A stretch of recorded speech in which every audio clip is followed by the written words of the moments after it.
La mañana no empezó con un grito, empezó con un vacío. En una casa de Benidorm, mientras la luz del Mediterráneo entraba despacio por las ventanas, algo parecía fuera de lugar. Un cajón abierto, una puerta que no debía estar así, un mueble removido, un silencio extraño, más pesado que el de cualquier madrugada normal. Durante la noche, alguien había entrado allí, pero lo inquietante no era solo el robo. Lo verdaderamente doloroso era lo que había desaparecido. No eran simples objetos, no era únicamente dinero. Entre lo que faltaba estaban discos de oro, con decoraciones, recuerdos de una vida entera sobre los escenarios. Fragmentos visibles de una gloria que había costado décadas construir. Aquella casa no pertenecía a un hombre cualquiera. Pertenecía a Manolo Escobar, el hombre de El Porompompero, el hombre de mi carro, el hombre de la minifalda, el hombre de ¡Y viva España! La voz que había hecho cantar a todo un país. El artista que llenó teatros, vendió millones de discos, rodó películas, recibió ovaciones y convirtió su nombre en parte de la memoria popular española. Y sin embargo, aquella mañana, el símbolo era otro. Un hombre mayor, enfermo, despertaba en su propia casa con la sensación de que incluso los recuerdos podían ser arrebatados. ¿Qué se llevaron realmente aquella noche? ¿Solo objetos de valor? ¿O también una parte de la vida que Manolo había levantado desde la pobreza, desde la emigración, desde los pequeños escenarios y las noches interminables de trabajo? Porque aquel robo no fue el principio de su caída. Fue una señal. Una escena oscura dentro de una historia mucho más larga.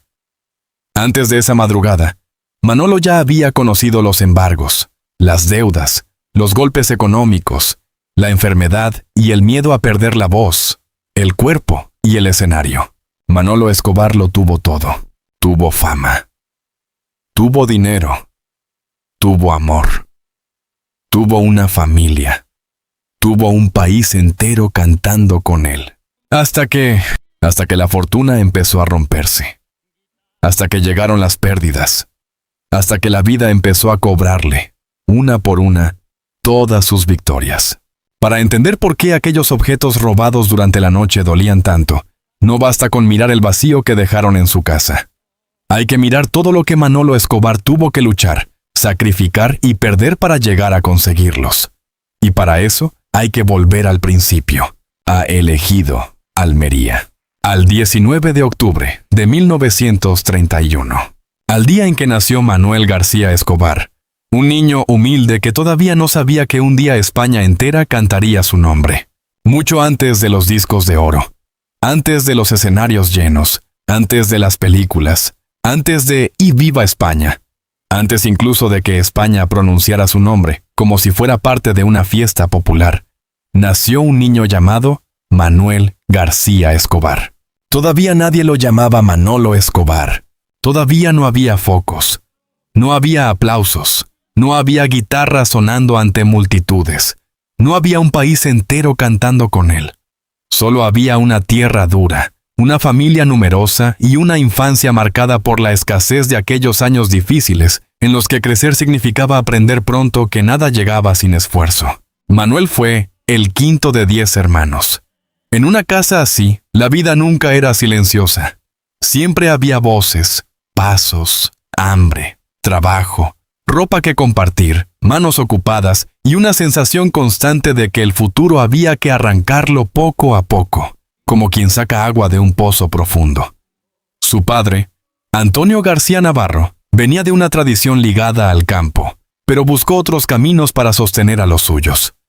Su madre, María del Carmen Escobar Molina, fue una de esas presencias familiares que no siempre aparecen en los grandes relatos, pero que sostienen la vida desde dentro, con paciencia, cansancio y una ternura que muchas veces no necesitaba palabras.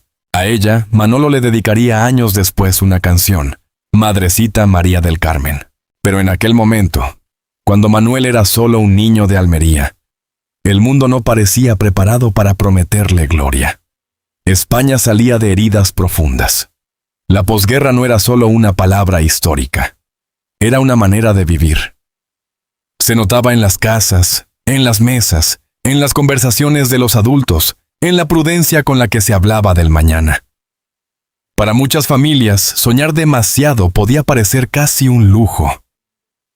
Y sin embargo, incluso en los lugares más pobres, a veces aparece una grieta por donde entra la música. En la casa de los García Escobar, esa grieta tuvo un nombre: Antonio Manzano. Era un maestro que había perdido a su esposa y a su hijo durante la Guerra Civil. Un hombre marcado por la tragedia, acogido por la familia, que terminó convirtiéndose en una figura decisiva para los niños de aquella casa. Manzano no llevó riqueza, pero llevó algo que podía cambiar la vida de un niño sin que nadie lo entendiera todavía. Llevó música, y la música empezó a ocupar un lugar extraño en aquella infancia, no como adorno, no como entretenimiento fácil, sino como una posibilidad. Manuel aprendió a tocar el laúd. También se acercó al piano en sus primeros años. En una casa donde cada cosa tenía que ganarse, un instrumento no era solo un objeto. Era una puerta, una forma de escapar sin moverse, una manera de imaginar otro destino mientras fuera seguía empezando la tierra, la pobreza y el tiempo lento de la provincia. Quizá al principio nadie pensó que aquel niño llegaría tan lejos. Tal vez lo veían cantar en reuniones familiares, en fiestas pequeñas, en momentos donde la música servía para aliviar un poco la dureza del día. Pero hay voces que, incluso antes de ser famosas, ya parecen buscar un camino. La de Manuel no nació en salones elegantes, ni en academias de lujo. Nació entre hermanos, entre esfuerzo, entre calles sencillas, entre una familia que sabía que la vida podía cambiar si alguien se atrevía a salir. Los primeros escenarios no fueron grandes teatros. Fueron fiestas, bodas, reuniones, lugares donde la gente escuchaba sin saber que estaba viendo el comienzo de una leyenda. Junto a sus hermanos, Manuel empezó a cantar bajo un nombre que todavía olía a familia y a origen: Los Niños de Antonio García. No había todavía un artista individual.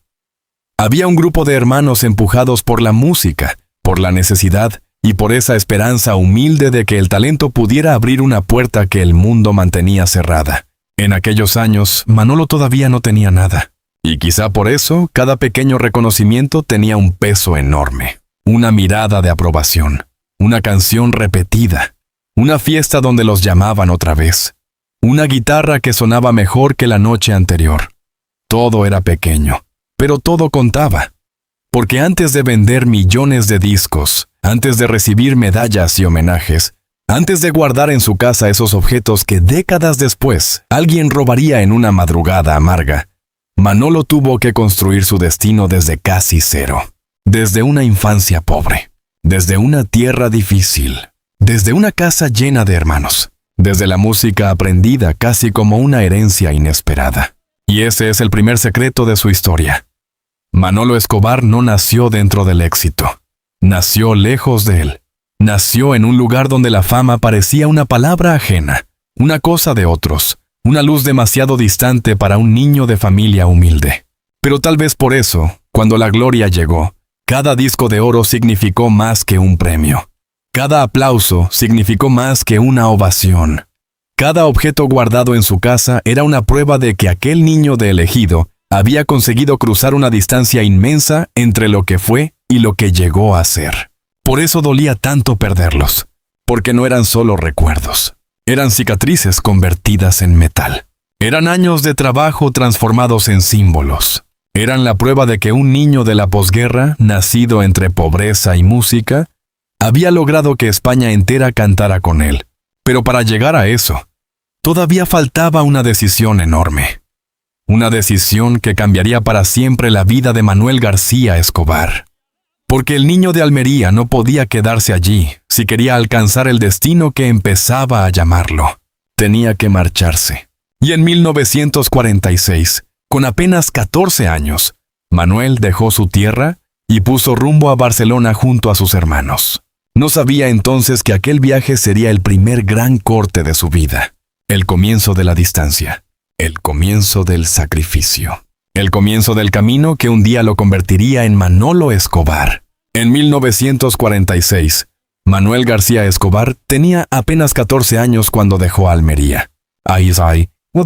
Un muchacho todavía debería estar aprendiendo a pertenecer a su casa, a su calle, a la voz de su madre llamándolo desde otra habitación. Pero la vida, para los hijos de familias humildes, rara vez espera a que la infancia termine con suavidad. A veces la corta de golpe, a veces la convierte en una maleta, a veces la sube a un tren y la manda lejos, hacia una ciudad donde nadie conoce tu nombre. Manuel se marchó junto a sus hermanos Baldomero y Salvador. Dejó atrás el ejido, la tierra seca, la casa llena, los sonidos familiares. Esa pobreza conocida que duele menos porque al menos tiene rostro. Delante estaba Barcelona. Una ciudad grande, industrial, ruidosa, distinta. Una ciudad donde todo parecía moverse más rápido. Donde el muchacho andaluz tendría que aprender no solo a trabajar, sino también a resistir la distancia. Porque emigrar no es solo cambiar de lugar. Es empezar a vivir con una parte de uno mismo mirando siempre hacia atrás. Barcelona no lo recibió como a un artista. No había carteles con su nombre. No había teatros esperándolo. No había promesas escritas en ninguna parte. Lo recibió como recibía a tantos jóvenes que llegaban buscando una oportunidad. Con trabajo, con cansancio, con calles desconocidas, con oficios pequeños, con la obligación de hacerse útil antes de poder soñar. Manuel fue aprendiz en varios trabajos. Aprendió a obedecer horarios, a ganar poco, a mirar cómo la ciudad seguía su ritmo sin detenerse por la nostalgia de un chico de 14 años. Más tarde, él y sus hermanos consiguieron puestos en correos.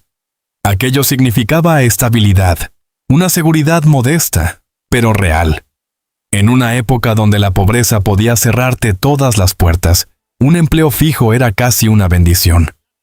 Era el tipo de futuro que muchas familias deseaban para sus hijos. Un sueldo, una rutina, una vida sin demasiados riesgos. Pero dentro de Manuel había algo que no encajaba del todo con esa tranquilidad.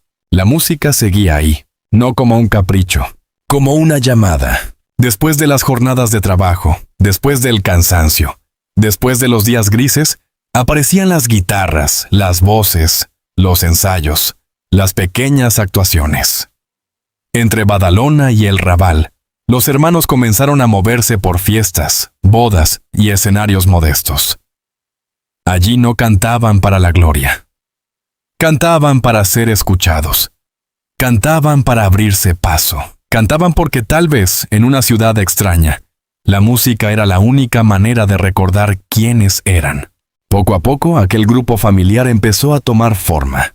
Primero habían sido los Niños de Antonio García, un nombre ligado al origen, al padre, a la casa, a esa primera infancia donde cantar parecía todavía una extensión de la familia. Pero en Barcelona, el sueño empezó a adquirir otra dimensión. Ya no bastaba con cantar en reuniones conocidas. Había que construir una identidad. Había que sonar distinto. Había que lograr que alguien, entre tantas voces, recordara la suya. Así nació el camino hacia Manolo Escobar y sus guitarras. El nombre todavía no era una leyenda, pero ya tenía algo de destino. Manolo, no Manuel. Escobar, el apellido materno que terminaría quedando grabado en la memoria de España. Y alrededor de él, las guitarras de sus hermanos, esa base familiar sin la cual quizá nunca habría encontrado el valor para arriesgarlo todo. En aquellos primeros años, la música no era brillante como después la contaría la fama. Era esfuerzo. Era tocar donde se pudiera. Era aceptar noches pequeñas. Era volver tarde. Era levantarse al día siguiente para cumplir con el trabajo. Era vivir dividido entre la seguridad de correos y la incertidumbre de un escenario que todavía no prometía nada. Y esa división era cruel, porque un empleo estable te protege, pero también puede encerrarte. Y un sueño artístico te llama, pero puede dejarte sin nada. Manolo y sus hermanos estaban atrapados entre esas dos verdades. Por un lado, la vida prudente, el sueldo, la oficina, la tranquilidad de saber que al mes siguiente habría algo seguro. Por otro, la música, el riesgo, la carretera, el público, la posibilidad de fracasar, pero también la posibilidad de convertirse en algo más que empleados anónimos en una ciudad que no se detenía a mirarlos. Para un muchacho que había nacido en una familia numerosa, esa decisión no era solo personal. No se trataba únicamente de perseguir un capricho juvenil. Era apostar el futuro de varios hermanos. Era poner en juego la estabilidad que tanto había costado conseguir. Era mirar a la vida de frente y preguntarse, ¿queremos seguridad o queremos destino? La respuesta no llegó de golpe. Fue creciendo actuación tras actuación. Una fiesta donde gustaban más de lo esperado. Una boda donde alguien preguntaba cuándo volverían. Una noche en Badalona. Otra en El Raval. Un aplauso pequeño, pero suficiente para encender algo. Porque el éxito, antes de ser una multitud, casi siempre empieza como una señal mínima. Una mirada. Una frase. Una persona que se acerca y dice, «Cantad otra». Manolo empezó a entender que su voz podía abrir puertas. No era todavía la voz de «Y viva España». No era todavía el hombre que vendería millones de discos. Pero había en él una manera de cantar que conectaba con la gente sencilla. Una voz directa, reconocible, popular. No cantaba desde la distancia de quien quiere parecer superior. Cantaba como alguien que viene del mismo lugar que quienes lo escuchan. Como alguien que conoce la dureza de la vida y por eso sabe convertir una canción en alivio. Barcelona lo estaba formando. La ciudad le enseñó disciplina. Le enseñó que el talento sin constancia se queda en promesa. Le enseñó a convivir con la nostalgia. Le enseñó que para llegar a algo había que aceptar muchas noches en las que nadie aplaude demasiado. Y también le enseñó una de las leyes más duras del espectáculo. Antes de que el público te pertenezca, tú tienes que pertenecerle al trabajo. Con el tiempo, otro hermano, Juan Gabriel, se uniría al grupo. Y la familia Escobar empezaría a construir un sonido propio, un estilo de canción española con ritmo moderno, con guitarras reconocibles, con una identidad que no pretendía esconder su raíz popular. Aquella música llevaba dentro Andalucía, pero también llevaba Barcelona. Llevaba la tierra que Manolo había dejado atrás y la ciudad que lo obligaba a crecer. Y quizá por eso su voz terminó hablando a tanta gente. Porque no pertenecía a un solo lugar. Pertenecía al viaje, al desarraigo, al esfuerzo, a esa España de familias que se movían buscando trabajo, de jóvenes que dejaban pueblos pequeños para entrar en ciudades enormes, de sueños que nacían no por lujo, sino por necesidad. Cuando años después alguien, quien viera en una vitrina sus discos de oro, sus reconocimientos, sus medallas, quizá pensaría solo en el triunfo.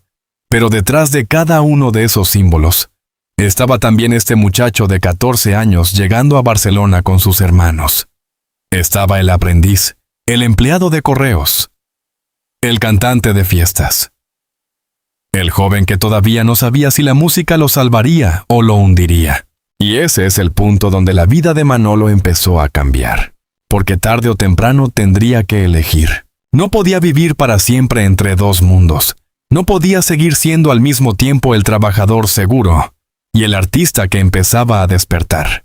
La música pedía más, pedía tiempo, pedía carretera, pedía fe, pedía renunciar a la comodidad de una vida estable para caminar hacia algo que nadie podía garantizar. Y Manolo, junto a sus hermanos, empezó a acercarse a esa decisión. La misma decisión que separa a los soñadores de los que se quedan mirando el sueño desde lejos. Elegir la música significaba arriesgarse a perderlo todo. Pero también era la única forma de llegar a tenerlo todo algún día. Y así, entre las calles de Barcelona, las noches de Badalona, los escenarios pequeños de El Raval y las guitarras familiares, empezó a nacer algo que todavía no tenía el tamaño de una leyenda, pero ya llevaba dentro su primera promesa. Manuel García Escobar había dejado Almería siendo un adolescente. Barcelona empezaba aquí a convertirlo en Manolo. Hay sueños que no nacen de un solo hombre. Nacen de una mesa familiar, de varias voces ensayando en una habitación pequeña, de hermanos que aprenden a mirarse sin hablar antes de entrar a escena. Nacen de la pobreza compartida, del miedo compartido y también de esa esperanza silenciosa que solo entienden quienes han tenido que abrirse camino juntos. En el caso de Manolo Escobar, la música nunca fue al principio una aventura solitaria. Fue una empresa de familia. Baldomero, Salvador, Juan Gabriel, José María. Cada nombre formaba parte de una red invisible que sostenía al joven Manuel en aquellos años de búsqueda. Las guitarras no eran solo acompañamiento, eran raíz, eran sangre, eran la prolongación de una casa que había quedado lejos en Almería, pero que seguía sonando cada vez que los hermanos subían juntos a un escenario. A mediados de los años 50, Barcelona y sus alrededores se convirtieron en el territorio donde aquel sueño empezó a tomar cuerpo. Ya no bastaba con cantar en bodas, fiestas o pequeños locales. Había que dar un paso más. Había que convertir la intuición en oficio. Había que aceptar que la música podía dejar de ser un refugio para convertirse en destino. Y el destino, cuando llega, casi nunca avisa con grandes señales. A veces llega en una fecha concreta. 8 de diciembre de 1956. Teatro Clavé de Mátaro. Aquel día, los hermanos Escobar ofrecieron su primera actuación profesional. Tal vez desde fuera pudo parecer una función más, una noche más dentro de un circuito modesto. Pero para ellos, aquel escenario tenía el peso de una frontera. Detrás quedaban los ensayos, los trabajos, las dudas, los años de cantar donde se pudiera. Delante se abría algo desconocido. La posibilidad de que el público no los escuchara como aficionados, sino como artistas. Manolo salió a cantar con esa mezcla de nervio y hambre que tienen los jóvenes que saben que una oportunidad puede cambiarlo todo. Quizá el teatro no era enorme, quizá las luces no eran todavía las de la gloria, pero para un muchacho que había dejado Almería a los 14 años, que había trabajado como aprendiz y empleado, que había aprendido a sostener el cansancio con una guitarra cerca, aquel momento debía sentirse inmenso. Porque no estaba solo cantando una canción, estaba probando si su vida podía ir por otro camino. El grupo empezó a hacerse conocido como Manolo Escobar y sus guitarras. El nombre tenía algo sencillo, directo, popular. No pretendía disfrazar lo que eran. Un cantante y sus hermanos, una voz al frente y unas guitarras detrás. Andalucía en la garganta, Cataluña en el aprendizaje, España en el horizonte. No había sofisticación fría en aquella propuesta. Había cercanía, había compás. Había una manera de cantar que no parecía venir de un palacio, sino de una calle, de una verbena, de una familia que había aprendido a ganarse el pan sin perder la música. Poco a poco, ese sonido empezó a encontrar su sitio. Lo llamaban el sonido Escobar, un sonido de canción española con una energía propia, más moderna, más directa, más reconocible. Las guitarras de los hermanos daban cuerpo a la voz de Manolo, y la voz de Manolo hacía que todo pareciera más grande. Él no cantaba como quien quiere impresionar a una minoría. Cantaba como quien quiere llegar al último rincón de la sala. Como quien sabe que una canción popular solo vive de verdad cuando la gente puede llevarla consigo al salir. En aquellos años, la familia tuvo que enfrentarse a una decisión difícil. Correos les daba taja.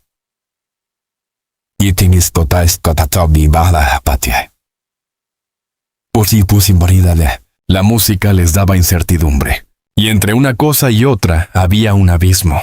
La seguridad era un sueldo, una rutina, una vida estable.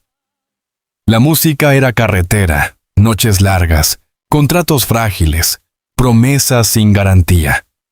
Pero había algo en Manolo que ya no podía volver del todo a la oficina. El público, aunque todavía pequeño, le había mostrado una puerta. Y cuando un artista descubre esa puerta, vivir lejos de ella se vuelve casi imposible. Entonces llegó una de esas frases que parecen quedar flotando para siempre. En una ocasión, Manolo participó en un espectáculo encabezado por Raquel Meller, una figura ya legendaria. Al cruzarse con él camino del camerino, ella le dijo que triunfaría, que lo sabía, que había visto a muchos, que él llegaría. Tal vez para otro habría sido solo un comentario amable. Para Manolo, quizá fue una confirmación, porque a veces una vida necesita que alguien desde fuera nombre lo que uno todavía no se atreve a creer. Raquel Meller vio algo en aquel joven, una fuerza, una luz, una posibilidad.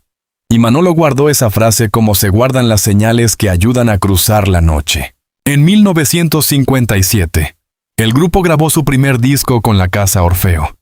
Aquella grabación no era todavía la cima, pero sí una prueba material de que el sueño empezaba a hacerse real.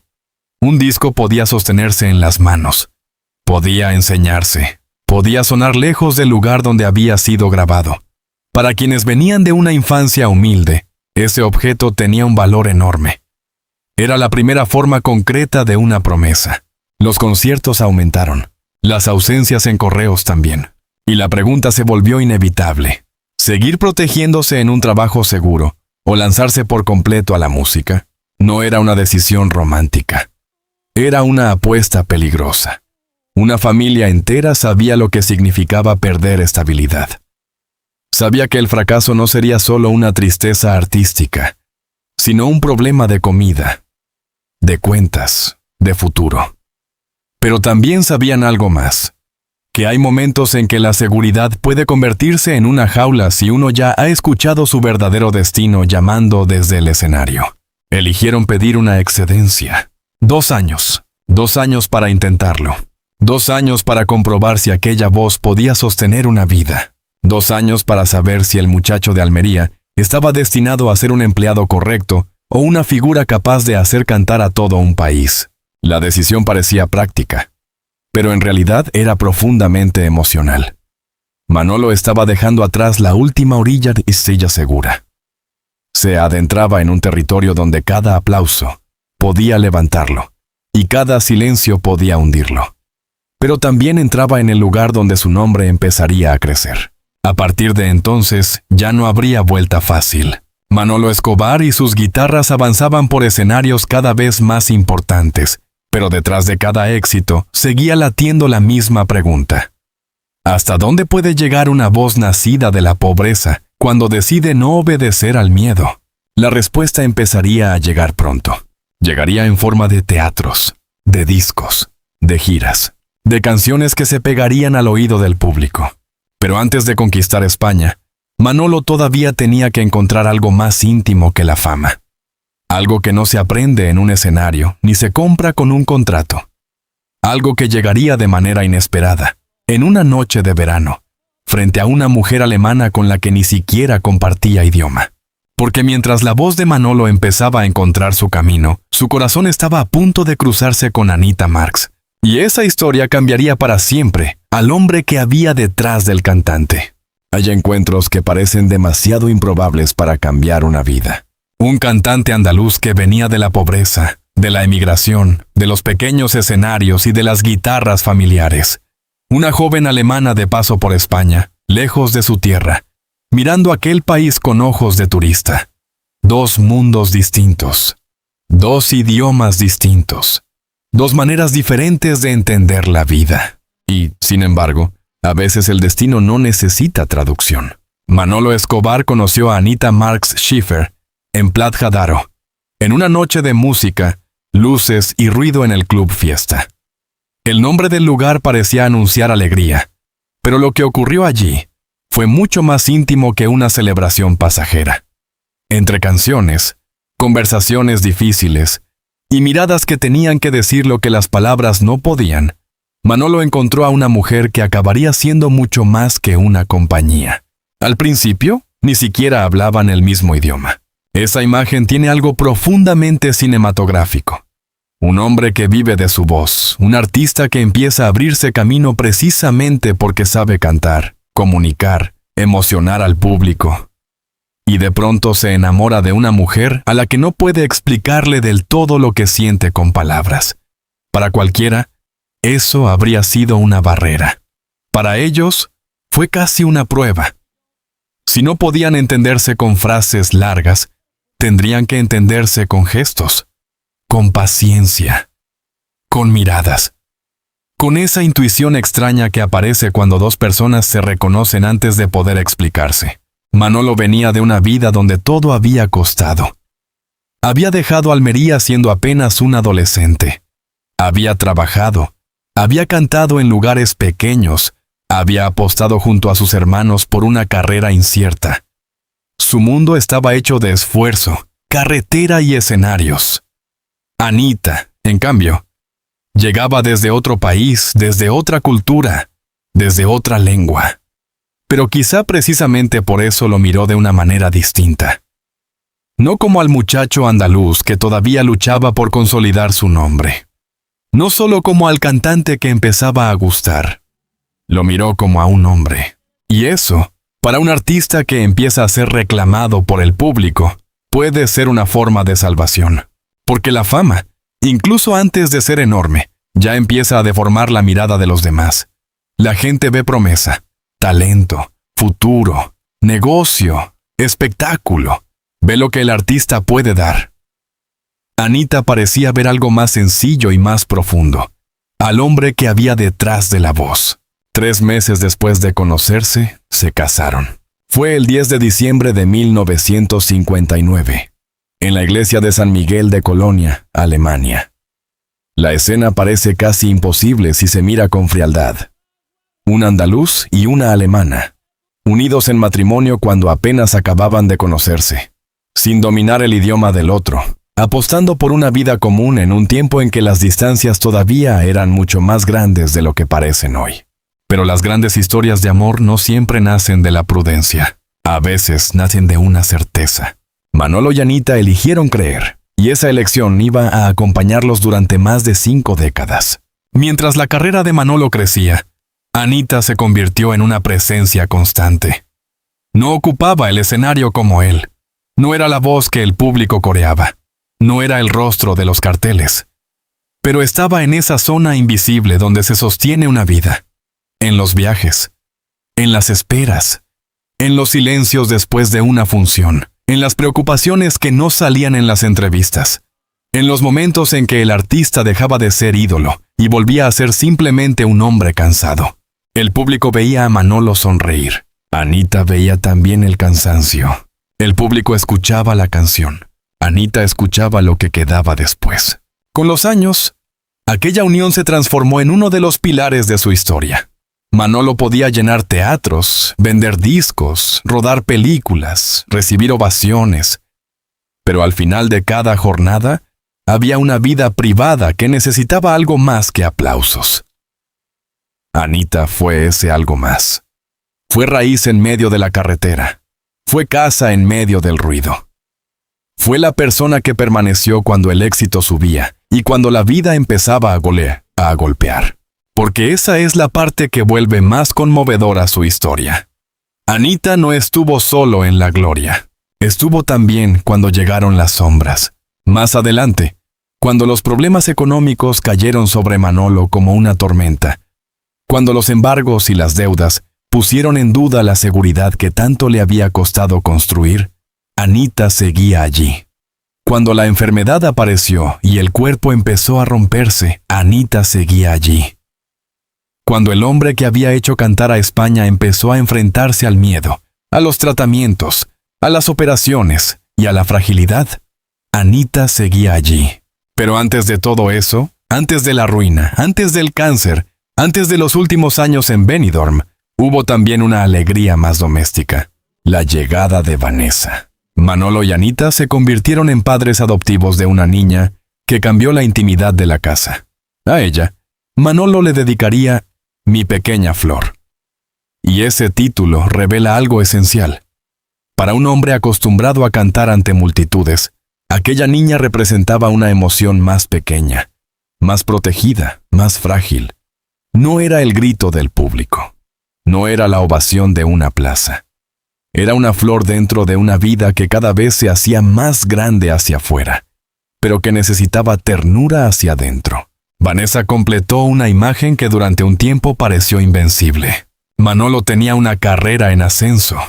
Tenía una esposa fiel. Tenía una hija. Tenía una familia. Tenía un público que empezaba a reconocerlo en todas partes. Todo parecía avanzar hacia una plenitud difícil de imaginar para aquel niño de Almería que había tocado el laúd en una casa humilde y luego había emigrado a Barcelona con sus hermanos. Por eso la caída dolería tanto después, porque Manolo no perdió desde el vacío, perdió después de haber construido. Construyó un amor que resistió 53 años. Construyó una familia. Construyó una carrera. Construyó una identidad popular tan fuerte que muchas personas dejaron de separar al hombre de sus canciones. Y cuando alguien ha levantado tanto desde tan poco, cada golpe no cae solo sobre el presente. Cae también sobre todo el camino recorrido.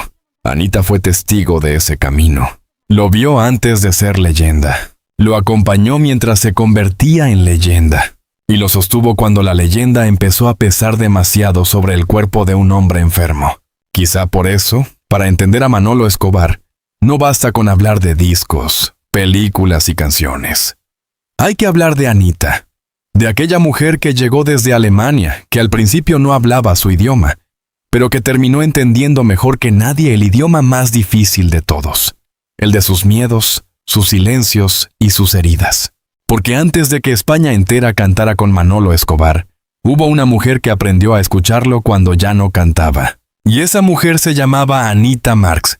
Hay un momento en la vida de algunos artistas en que el nombre deja de pertenecerles. Ya no es solo un nombre escrito en un cartel. Ya no es solo una voz en un disco. Ya no es solo un rostro que aparece en una película o en un programa de televisión. Llega un instante en que el público empieza a sentir que ese artista forma parte de su propia vida, de sus fiestas, de sus recuerdos, de sus domingos, de sus viajes en coche, de las canciones que se cantan sin pensar, porque parecen haber estado siempre ahí. A Manolo Escobar le ocurrió eso. Después de años de carretera, de escenarios pequeños, de decisiones arriesgadas, de guitarras familiares y de noches en las que la música todavía era una apuesta incierta, el muchacho de Almería empezó a convertirse en algo mucho más grande que un cantante de éxito. Empezó a convertirse en una voz popular. Una voz que España reconocía antes incluso de mirar el cartel. El 14 de enero de 1961, Manolo se presentó en Córdoba, en el Teatro Duque de Rivas, con un espectáculo que ya llevaba su nombre al frente. Manolo Escobar canta. Aquello no era solo una función, era una declaración. El artista que había llegado desde abajo, que había trabajado, emigrado y dudado, empezaba a reclamar su lugar. Ya no estaba escondido detrás de la promesa. Ya no era únicamente el joven acompañado por sus hermanos. Era Manolo Escobar. Y el público empezaba a saberlo. Entonces llegó el porompompero. Hay canciones que no necesitan explicación porque entran directamente en la calle. No pasan primero por los críticos, ni por los despachos, ni por las teorías. Pasan por la gente. Se quedan en la memoria, en las voces, en las celebraciones. El porompompero abrió para Manolo una puerta inmensa. De pronto su manera de cantar, directa, cálida, reconocible, encontró una respuesta masiva. Aquella canción lo empujó hacia un lugar del que ya no saldría, el centro de la canción española popular. A partir de ahí todo empezó a crecer. En 1962 su nombre llegó con más fuerza a Madrid, a Barcelona, al cine y a los escenarios importantes. Debutó como protagonista en Los Guerrilleros, una película rodada en Arcos de la Frontera, y el público descubrió que aquel cantante podía también llenar una pantalla. Su sonrisa, su acento, su manera cercana de mirar a la cámara, todo ayudaba a construir una imagen que España podía reconocer como propia. Manolo no parecía un ídolo lejano, parecía alguien de casa, y esa fue una de sus grandes fortalezas. Mientras otros artistas podían parecer inaccesibles, él conservaba algo del hombre de barrio, del emigrante, del trabajador que había conocido la dureza antes de conocer el aplauso. Cantaba como si le cantara a la gente de frente, sin distancia. Había en su voz una alegría sencilla, pero también una memoria de esfuerzo. Quizá por eso conectó tan profundamente con una España que también estaba intentando dejar atrás años difíciles. Desde 1965, sus discos empezaron a situarse en lo más alto de las ventas. En una época en que el pop ganaba terreno y muchas emisoras miraban hacia otros sonidos, Manolo consiguió algo casi improbable: mantener viva una canción española renovada, popular, reconocible, capaz de resistir en las listas y en los teatros. No era solo nostalgia, era presencia, era público. Era una industria entera girando alrededor de una voz que no dejaba de vender. Llegaron más canciones: Mi carro, La minifalda, temas que el público convirtió en parte de su memoria colectiva. Canciones que podían sonar en una radio, en una verbena, en una celebración familiar, y bastaba el primer compás para que alguien empezara a cantar. Manolo se había convertido en una presencia constante. Donde había fiesta, podía aparecer su voz. Donde había una reunión popular, podía aparecer una de sus canciones. Donde España quería reconocerse alegre, sencilla, abierta, allí estaba Manolo Escobar. Y entonces llegó Y Viva España. La canción no nació como una simple grabación más. Con el tiempo se transformó en un fenómeno. Vendió millones de copias, cruzó generaciones y terminó siendo mucho más que un éxito musical. Se convirtió en símbolo, en grito festivo, en una especie de himno popular que acompañaba celebraciones, estadios, despedidas, viajes, recuerdos y momentos en los que la gente quería cantar algo que todos conocieran. Para Manolo, aquello fue una coronación. El niño de Ejido, el muchacho que había llegado a Barcelona con 14 años, el empleado de correos que tuvo que elegir entre seguridad y destino, el cantante que había recorrido escenarios modestos con sus hermanos, estaba ahora unido para siempre a una canción que todo un país podía entonar. Lo había conseguido. Lo tenía todo. Tenía una esposa, Anita, que lo acompañaba desde hacía años con una fidelidad silenciosa. Tenía una hija, Vanessa, que había llenado de ternura su vida privada. Tenía películas, giras, discos, aplausos, reconocimiento, contratos y dinero. Tenía una carrera que parecía imparable. Tenía una colección de premios, discos de oro, objetos que no eran simples adornos, sino pruebas materiales de una vida construida con sacrificio. Cada disco de oro guardado en su casa hablaba de noches de trabajo. Cada reconocimiento hablaba de años de carretera. Cada fotografía hablaba de una distancia recorrida desde la pobreza hasta la gloria. Por eso, décadas después, cuando algunos de esos objetos desaparecieron en una madrugada de Benidorm, el dolor no podía medirse solo por su valor económico. Eran símbolos. Eran la prueba visible de que el niño humilde había vencido a su destino inicial. Eran metal, sí, pero también memoria. Durante aquellos años de plenitud, Manolo Escobar parecía invencible. Sus películas llenaban salas, sus discos se vendían por millones, sus canciones pasaban de padres a hijos. Su imagen era la de un hombre feliz, seguro, cercano, querido. España lo miraba y veía alegría. Veía éxito, veía triunfo, pero ningún triunfo es tan sólido como parece desde fuera. A veces, mientras la multitud canta, la grieta ya empieza a abrirse en silencio, porque la fama puede llenar teatros, pero también crea una vida de compromisos, dinero, decisiones, inversiones, personas alrededor, oportunidades que parecen seguras y caminos que pueden esconder peligro. Cuando un hombre viene de la pobreza, aprender a ganar es una cosa. Aprender a proteger lo ganado es otra muy distinta. Manolo había conseguido subir a la cima. Había convertido su voz en fortuna. Había logrado que España cantara con él. Pero precisamente por eso, la caída que vendría después sería más dolorosa. Porque no caería un hombre vacío. Caería un hombre que había construido demasiado. Y cuando alguien lo ha tenido todo, perder empieza a doler de otra manera. Cuando un hombre viene de la pobreza, el dinero nunca es solo neta. De eso, vuestro dinero. Es seguridad. Es descanso.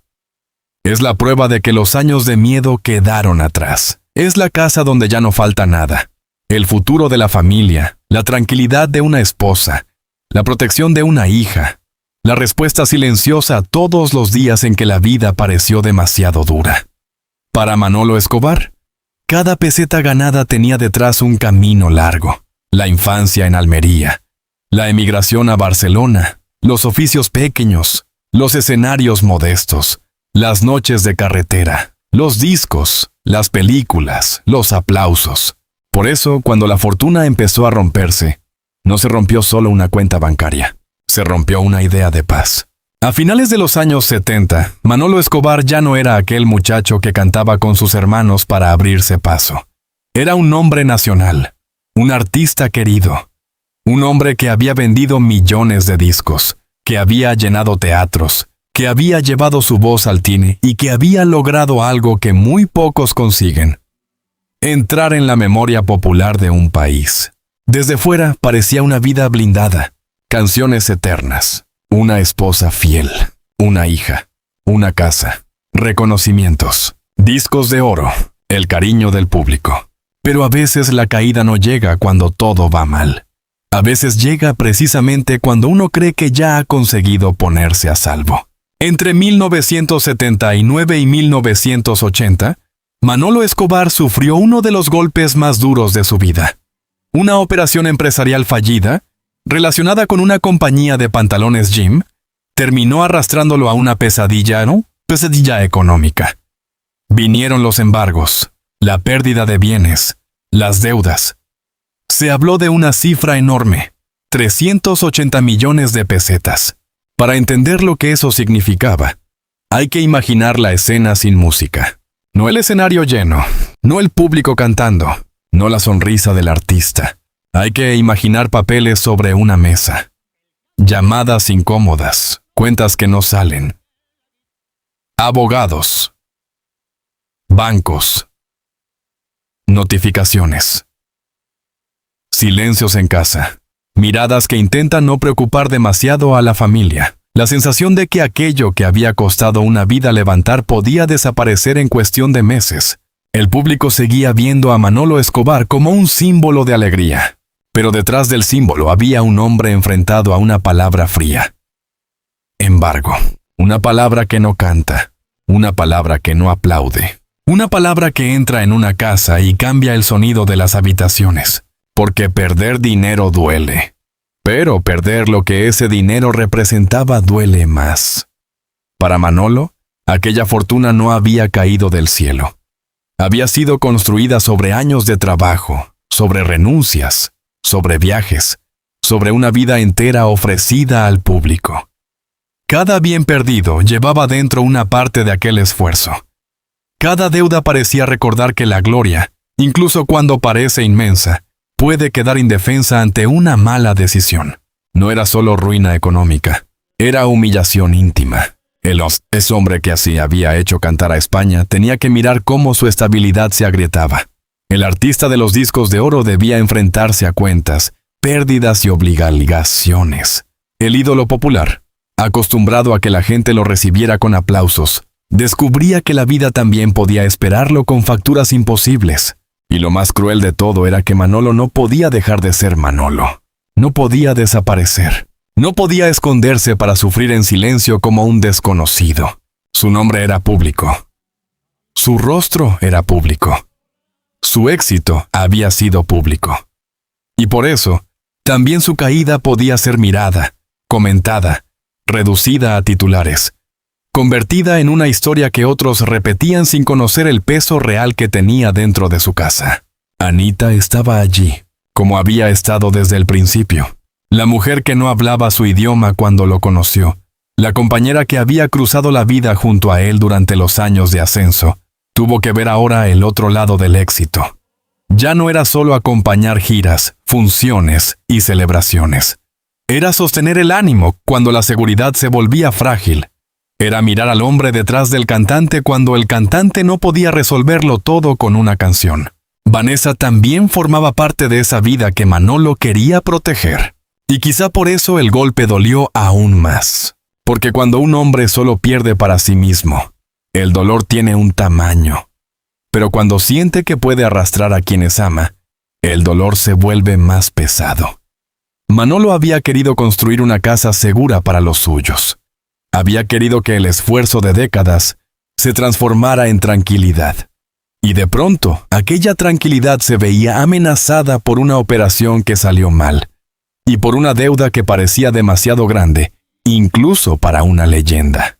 Sin embargo, Manolo siguió adelante. Esa fue una de sus formas de resistencia. Siguió cantando, siguió apareciendo, siguió trabajando, siguió presentándose ante un público que quizá no imaginaba todo lo que ocurría detrás. Y esa imagen encierra una tristeza profunda. Un hombre puede estar perdiendo su fortuna mientras otros le piden una canción alegre. Puede llevar dentro la preocupación de una deuda enorme, y aún así, salir al escenario con la misma sonrisa de siempre. Porque el público no siempre quiere saber que el artista está roto. Quiere que cante. Quiere que le devuelva la fiesta. Quiere que la voz conocida siga sonando como si nada hubiera cambiado. Manolo entendió ese pacto y lo cumplió. Pero algo ya no era igual. Aquel golpe económico dejó una marca que nunca terminó de borrarse. No acabó con su nombre, ni con el cariño del público, pero sí quebró una parte de la confianza. Desde entonces, la fortuna dejó de parecer una garantía. Los objetos, los premios, las casas, los reconocimientos, todo podía perderse. Todo podía ser arrebatado. Todo podía deshacerse si el destino encontraba la grieta adecuada. Por eso, años después, cuando en aquella madrugada de Benidorm desaparecieron discos de oro, con decoraciones y recuerdos de su carrera, el robo dolió como una segunda herida. Porque Manolo ya sabía lo que era perder. Ya sabía lo que era ver cómo algo construido durante años podía desaparecer. Ya sabía que la gloria no protege de todas las sombras.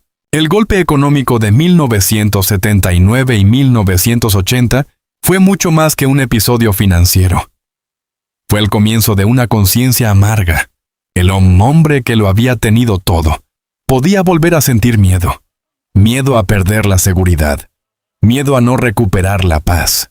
Miedo a que el éxito no bastara para salvarlo de las consecuencias de una mala decisión. Y ahí, en ese punto exacto, la historia de Manolo Escobar cambió de tono. La música seguía sonando. España seguía cantando. Pero detrás de la voz alegre, empezaba a escucharse otro sonido. El de una fortuna agrietándose. El de una familia resistiendo. El de un hombre que había llegado a la cima y descubría, demasiado tarde, que incluso desde la cima se puede caer. Hay golpes que no llegan solos. Primero cae uno, y la vida parece detenerse un instante. Después llega otro, y otro más. Como si el destino, al descubrir una grieta, insistiera en meter los dedos dentro hasta abrirla por completo. Manolo Escobar ya conocía el peso de la pérdida. Había conocido los embargos, las deudas, la sensación amarga de ver cómo una fortuna levantada con años de escenarios podía empezar a deshacerse. Pero con el tiempo, aquella herida económica dejó de ser el único frente. La vida empezó a atacarlo en otros lugares más íntimos. En la casa, en el cuerpo, en la voz, en la posibilidad misma de despedirse del público como él habría querido. La gloria seguía detrás de su nombre, sí, pero el hombre ya no era el mismo. En 2002, Manolo tuvo que enfrentarse a 2 operaciones de corazón abierto por problemas en la válvula aórtica. Para alguien que había vivido de cantar, de respirar hondo, de llenar el pecho antes de lanzar una frase al público, el corazón no era solo un órgano. Era el centro físico de su oficio. Allí empezaba la fuerza. Allí se sostenía la voz. Allí parecía latir también la energía con la que durante décadas había levantado teatros enteros.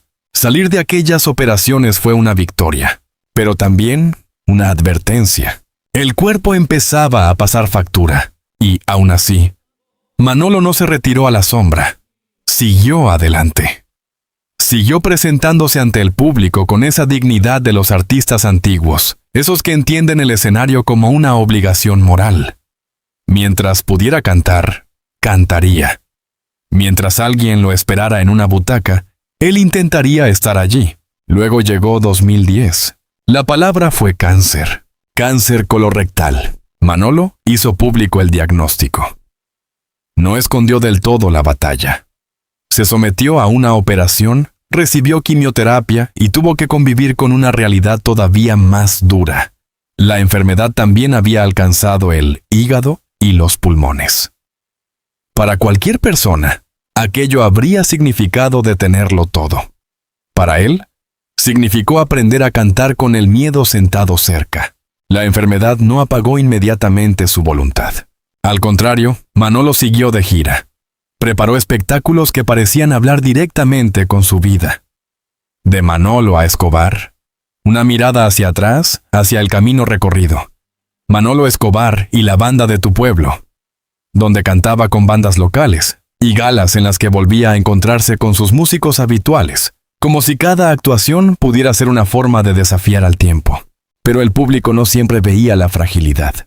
Veía al artista, veía al hombre de "Y viva España", veía la sonrisa conocida, el gesto familiar, la voz que todavía intentaba sostener el recuerdo de sí misma. Y detrás, en silencio, estaba el cuerpo peleando. Entonces llegó aquella madrugada de 2011. Benidorm dormía, Manolo y su familia también. La casa, ese lugar que debería ser refugio cuando todo lo demás se vuelve incierto, fue invadida por manos extrañas. Los ladrones entraron mientras ellos descansaban. Removieron espacios, buscaron objetos, atravesaron la intimidad de una vida que ya venía golpeada por demasiadas cosas. Lo que se llevaron no fue solo material. Desaparecieron discos de oro. Desapareció la medalla al mérito en el trabajo. Desapareció incluso la insignia de oro y brillantes del FC Barcelona. Objetos que, para un desconocido, podían significar valor económico. Pero para Manolo representaban algo más profundo. Eran señales visibles de una vida entera. Eran recuerdos con peso. Eran pruebas de que aquel niño de Almería había llegado lejos. Un robo siempre deja una sensación de suciedad invisible. La casa puede ordenarse después. Las puertas pueden repararse. Los cajones pueden volver a cerrarse. Pero algo queda roto. La certeza de que el lugar más íntimo ya no es invulnerable. La idea de que incluso los recuerdos pueden ser tocados, arrancados, llevados lejos por alguien que no sabe lo que significan. Para Manolo, aquello debió de ser especialmente cruel, porque no era la primera vez que veía desaparecer cosas construidas con esfuerzo. Ya había perdido bienes, tranquilidad, dinero, seguridad. Ahora veía desaparecer también símbolos. Como si la vida volviera a repetirle la misma lección, pero con un lenguaje todavía más frío. Nada está completamente a salvo. El gesto del FC Barcelona, que más tarde le repuso la insignia, tuvo algo de reparación pública. Un acto de cariño, una forma de decirle que no todo podía ser arrebatado. Pero ningún gesto, por noble que sea, devuelve exactamente la sensación anterior. Hay pérdidas que se sustituyen en la vitrina, pero no en el alma, y Manolo siguió. Otra vez, siguió como había seguido tras los embargos, como había seguido tras las operaciones, como había seguido tras el diagnóstico. Había en él una obstinación casi dolorosa, la de no rendirse mientras quedara una canción. Pero en 2012, el cuerpo volvió a caer. Una caída por las escaleras en un hotel de Castelldefels le provocó una lesión grave en la pierna derecha y tuvo que ser operado para colocarle una placa metálica en el cuello del fémur. La imagen resulta dura por su sencillez. Un hombre que había recorrido España de escenario en escenario, que había caminado hacia miles de aplausos, de pronto detenido por una escalera, por un tropiezo, por la fragilidad de una edad que ya no perdonaba. La vida empezaba a reducirle el movimiento. Primero el corazón, luego el cáncer. Después, la casa robada. Después la pierna. Y todavía faltaba el último golpe antes del final. En septiembre de 2013, mientras recibía tratamiento, sufrió una reacción adversa a la quimioterapia. Llegaron nuevas complicaciones, un ictus leve, insuficiencia renal, semanas de hospitalización. Aquello obligó a cancelar su última gira, Antología de la Copla. Y quizá esa cancelación fue una de las despedidas más tristes, porque no fue una despedida elegida. Fue una despedida impuesta por el cuerpo. Manolo Escobar había anunciado que quería retirarse después de más de medio siglo sobre los escenarios. Quería cerrar el círculo cantando, mirando al público. Supiste a Coco, agradeciendo una vida entera de afecto. Pero la enfermedad interrumpió ese último abrazo. Le quitó incluso la posibilidad de terminar como terminan los artistas, frente a la gente que los hizo eternos. Y ahí la historia adquiere una tristeza profunda. El hombre que había convertido la alegría en oficio ya no podía gobernar su propio final. Seguía siendo Manolo Escobar para España. Pero dentro del cuerpo cansado estaba Manuel García Escobar, el niño de Almería, el adolescente que emigró a Barcelona. El hombre que trabajó, amó, ganó, perdió y volvió a levantarse tantas veces como pudo. Había cantado para millones, había llenado teatros, había tenido discos de oro, películas, fortuna, amor y familia. Pero los últimos años fueron quitándole cosas una a una, con una paciencia cruel. La seguridad, la salud, los recuerdos materiales, el movimiento, la gira final, la voz pública de su despedida. Y aún así, hasta donde pudo, siguió cantando. Porque quizá esa fue su manera de resistir. Porque cuando a un artista le quitan casi todo, a veces solo le queda lo primero que tuvo. Una canción nacida en algún lugar de la infancia. Pero el cuerpo ya estaba demasiado cansado. Y después de tantos golpes, la historia se acercaba al último escenario. No sería un teatro, no sería una plaza, no sería una gala. Sería una casa en Benidorm. Unos días después de su cumpleaños número 82, cuando la voz que había hecho cantar a España comenzara a apagarse para siempre. Los finales no siempre llegan con ruido. A veces llegan despacio, dentro de una casa conocida, mientras afuera la vida continúa como si nada estuviera cambiando. Una persiana se levanta en la calle. Un coche pasa a lo lejos. El Mediterráneo sigue brillando bajo la luz de la mañana. Benidorm respira con su ritmo de ciudad costera, con sus edificios, sus paseos, sus turistas, su mar siempre cercano. Pero dentro de una casa, el tiempo se estaba cerrando. Era el 24 de octubre de 2013.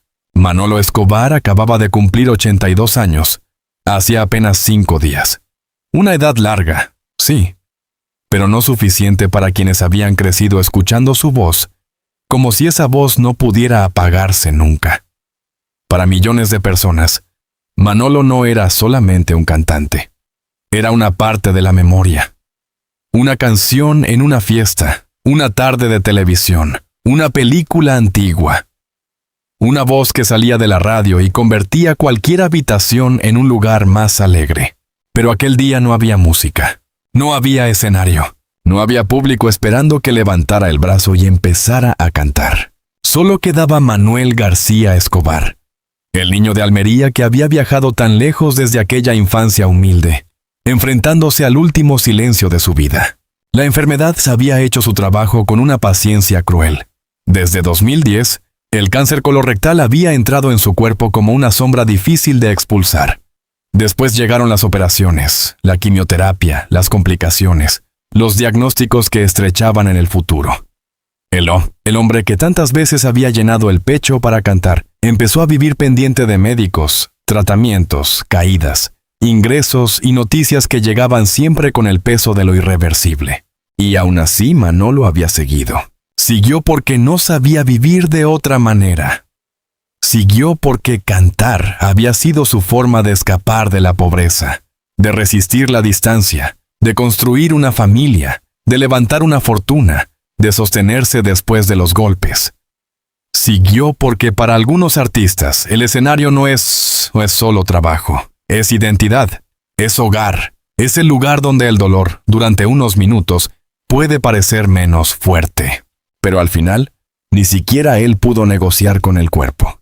La gira de despedida que debía cerrar más de medio siglo de carrera quedó interrumpida por las complicaciones de su salud. Aquello tuvo algo especialmente triste. Un artista puede aceptar el paso del tiempo si le permiten despedirse a su manera.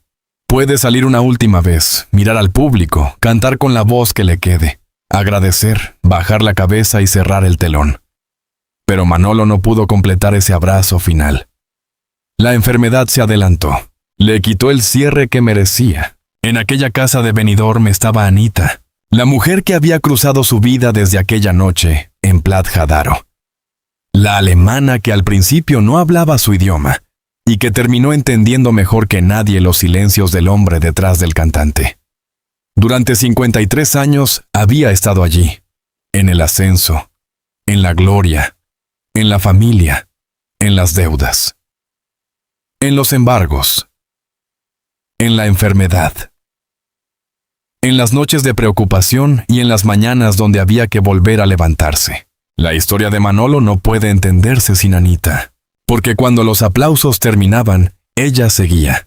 Cuando las canciones dejaban de sonar, ella seguía. Cuando el país veía al ídolo, ella veía al hombre. Y allí, en el final, esa presencia hacía que la escena fuera menos sola, pero no menos dolorosa.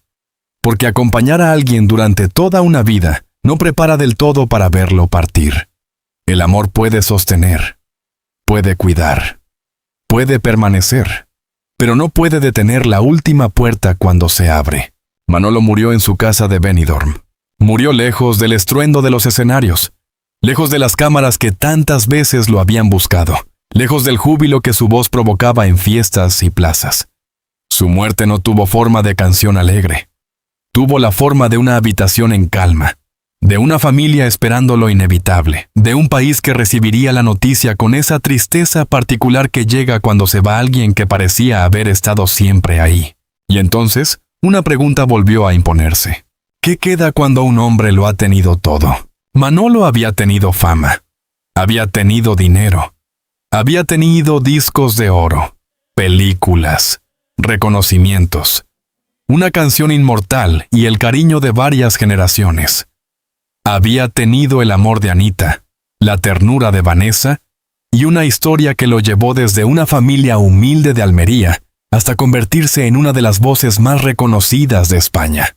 Pero también había conocido la otra cara, las deudas, los embargos, la pérdida de bienes, el robo de sus recuerdos, la enfermedad, la cancelación de su despedida, la fragilidad del cuerpo. Por eso su final no puede contarse solo como la muerte de un cantante famoso. Fue el cierre de una vida atravesada por una contradicción enorme. El hombre que hizo cantar a España también tuvo que aprender a perder en silencio. Su deseo fue que sus cenizas descansaran simbólicamente en los lugares que habían marcado su camino: Almería, Barcelona y Benidorm. 3 nombres, 3 estaciones de una misma vida. Almería, la raíz, la tierra del niño pobre, la casa grande, la música primera, la infancia de posguerra. Barcelona, el comienzo del sueño, la ciudad del adolescente emigrante, de los trabajos modestos, de las guitarras, de las primeras oportunidades. Benidorm, el refugio final. La casa de los últimos años, el lugar del amor familiar, de la enfermedad, del robo, del silencio y de la despedida. De algún modo, Manolo quiso quedar repartido entre esas 3 vidas, porque él no fue solo el ídolo de "Y viva España". Fue también Manuel, el niño que aprendió a tocar el laúd. Fue el joven que eligió la música cuando la seguridad parecía más razonable. Fue el esposo que amó a Anita durante más de medio siglo. Fue el padre que cantó a su pequeña Flor. Pues el hombre que tuvo que levantarse después de perder casi todo lo que había construido. Y quizá ahí está la verdadera respuesta al título. Manolo Escobar lo tuvo todo, hasta que la vida le recordó que nada pertenece para Tosísimo Pre. Ni la fortuna, ni la salud, ni los objetos que guardan la memoria, ni siquiera la voz. Pero hay algo que la enfermedad no pudo quitarle, algo que los embargos no pudieron tocar. Algo que los ladrones no pudieron llevarse aquella madrugada de Benidorm: la huella. Porque mientras en algún lugar de España alguien siga escuchando el porompompero, mientras una familia vuelva a cantar Mi Carro, mientras "Y viva España" suene en una celebración y una voz colectiva se levante casi sin pensarlo, Manolo Escobar seguirá regresando, no como el hombre que perdió, sino como el hombre que, incluso después de perder, dejó una canción más fuerte que el silencio. Y tal vez esa sea la última victoria de una leyenda, que cuando su casa queda vacía, cuando su cuerpo se apaga y cuando la vida parece haberlo arrebatado todo, todavía queda una voz que España no olvidó. Una voz que nació en Almería, creció en Barcelona y se apagó en Benidorm. La voz de Manolo Escobar.